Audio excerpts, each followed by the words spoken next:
My name is Kaylon Williams, and I will be talking about the effects that fear will have on the next generation. Basically, in my thesis, I was talking about how we see fear in like different connotations and see it how it develops through different social media aspects as far as like television, video games, and the internet. And so basically in my thesis, I took all three of those aspects and I basically talked about how you can find fear within those objects, not objects, but within those concepts of entertainment.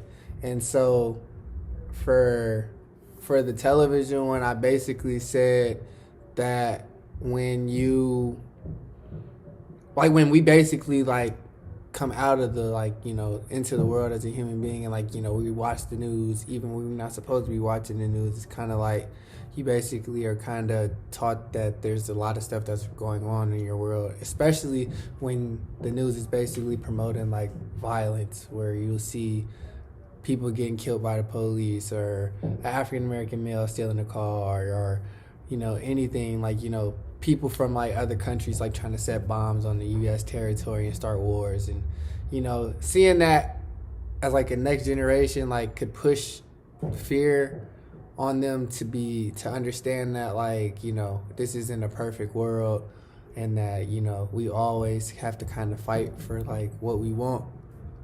And so with the television aspect of it, that's what I said. And then it's with the social media, well, not even social media, I said with the internet aspect, I kind of said that that's just fear by itself. And the reaction could be a positive and a negative reaction, but I went with the negative way because at the end of the day, as a parent, I would want my child to have to I wouldn't want my child to be able to just go on the internet and type in whatever, and anything could pop up. It's the internet.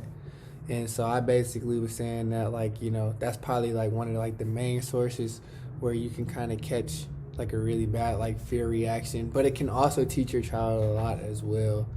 And so I had talked about both in mine, and I still feel like the same way. And then the last one that I had talked about was in video games. Typically, parents try to control what type of games like their children play, and majority of the time it works, but eventually you can't always just hold your child back from trying to expand. And I feel like if you try to restrain somebody from trying to do something and figure it out, they're going to do it on their own. And so basically I felt that it's a video game, so at the end of the day, as real as it may seem, it's still a game. And basically that was all I was talking about in my thesis. And I hope you guys enjoy it just as much as I did making it. Peace out.